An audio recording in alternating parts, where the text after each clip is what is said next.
Hello বন্ধুরা, মোটিভেস্ট for life YouTube চ্যানেলে আপনাদের স্বাগত জানাই। আজকের গল্পের মূল বিষয় হলো কল্পনায় আশা পূর্ণ না হওয়ার কারণে অতিরিক্ত চিন্তা করা। বন্ধুরা, আমাদের মধ্যে এমন অনেকেই আছেন যারা বিভিন্ন আশা করে, যেমন ভালো চাকরি পাওয়া, ব্যবসায় উন্নতি করা, আরও ইত্যাদি নানা বিষয়। কিন্তু যখন তাদের এই আশা পূর্ণ না হয় তখন তারা দুঃখ প্রকাশ করে, চিন্তিত হয়ে পড়ে। তাই আপনিও যদি এই ধরনের মানুষ হয়ে থাকেন তাহলে বৌদ্ধ সন্ন্যাসী ও তার এক শিষ্যের এই গল্পটি মন দিয়ে শেষ পর্যন্ত শুনুন, কারণ এই গল্পটির মাধ্যমে এই প্রসঙ্গে বিস্তারিত ব্যাখ্যা করা হয়েছে। তাই গল্পটি ভালো লাগলে লাইক, শেয়ার এবং সাবস্ক্রাইব করতে ভুলবেন না। তো চলুন বন্ধুরা, গল্পটি শুরু করা যাক। একবার একটি বৌদ্ধ সন্ন্যাসী ওনার একটি শিষ্যের বাড়িতে ছিলেন। ওই শিষ্যটি তার সন্ন্যাস জীবন পূর্ণ করে বাড়ি ফিরে আসে। শিষ্যটি অনেক ধনী ছিল। ওই শিষ্যটির অনেক বড় একটি ব্যবসা ছিল। ওই শিষ্যের বাড়িতে অনেক চাকর বাকর ছিল, তারাই সব কাজ কাম করত। সব কিছু ঠিকঠাকই চলছিল। ওই বৌদ্ধ সন্ন্যাসী প্রতি বছরে একবার কিছুদিনের জন্য ওই শিষ্যের বাড়ি এসে থাকতো, কারণ ওই শিষ্যটি যেখানে থাকতো ওই গ্রামের পাশেই একটি অনেক বড় মন্দির ছিল, যেখানে বৌদ্ধ সন্ন্যাসী প্রতি বছরই আসতো। আর এই কারণেই যখনই ওই বৌদ্ধ সন্ন্যাসী মন্দিরে আসতো তখন ওই শিষ্যের বাড়িতে গিয়ে কিছুদিন থেকে আসতো। এর আগে ওই সন্ন্যাসী শিষ্যের বাড়িতে যখনই এসেছে, সন্ন্যাসী দেখেছে তার শিষ্যটি অনেক বেশি খুশি হতো, সে অনেক উৎসাহের সঙ্গে থাকতো। কিন্তু এইবার যখন তিনি ওই শিষ্যের বাড়িতে আসে তখন তিনি দেখতে পায় যে ওনার শিষ্যটা আজকাল অনেক বেশি চিন্তায় আছে আর সবসময় মন খারাপ করে বসে থাকে। এরপরে বৌদ্ধ সন্ন্যাসী একদিন ওই শিষ্যের স্ত্রীকে জিজ্ঞাসা করে যে কি হয়েছে, আজকাল দেখতে পাচ্ছি তোমার স্বামী অনেক চিন্তায় আছে। এরপরে শিষ্যের স্ত্রী বলে, আপনি ঠিকই বলেছেন গুরুদেব, উনি আজকাল অনেক বেশি চিন্তায় আছেন, কারণ ওনার ব্যবসাতে 5 লক্ষ টাকা লাভ হয়ে গেছে। এই কথা শুনে বৌদ্ধ সন্ন্যাসী বললেন, তাহলে এখানে চিন্তার কি আছে? এটা তো খুশির খবর। 5 লক্ষ টাকা তো ব্যবসায় লাভ হয়েছে, এখানে খুশি হবার কথা, লোকসান তো হয়নি।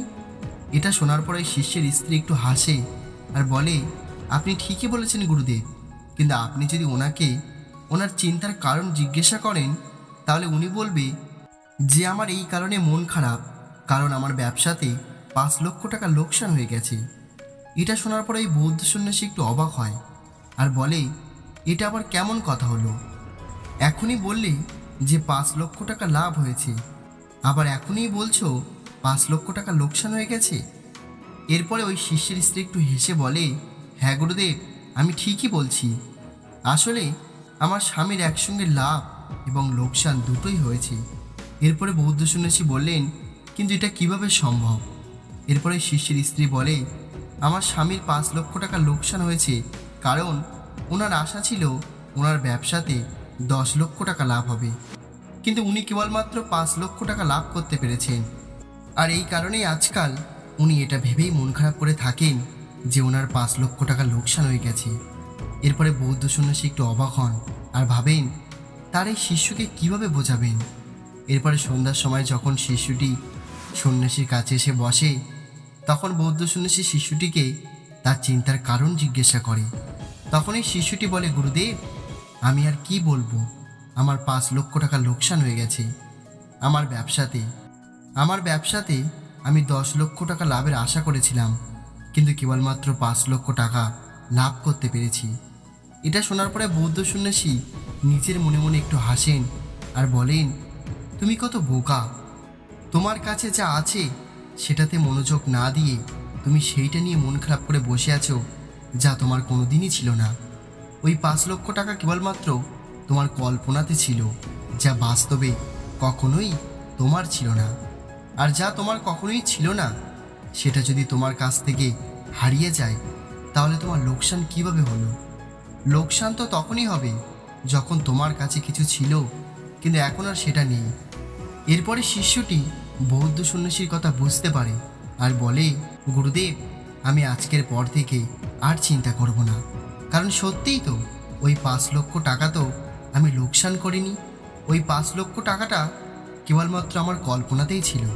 তো বন্ধুরা, একবার ভেবে দেখুন, যদি ওই শিষ্যটি আগে থেকেই 5 লক্ষ টাকা লাভের আশা করত, তাহলে কি ওই শিশুটি দুঃখী হতো?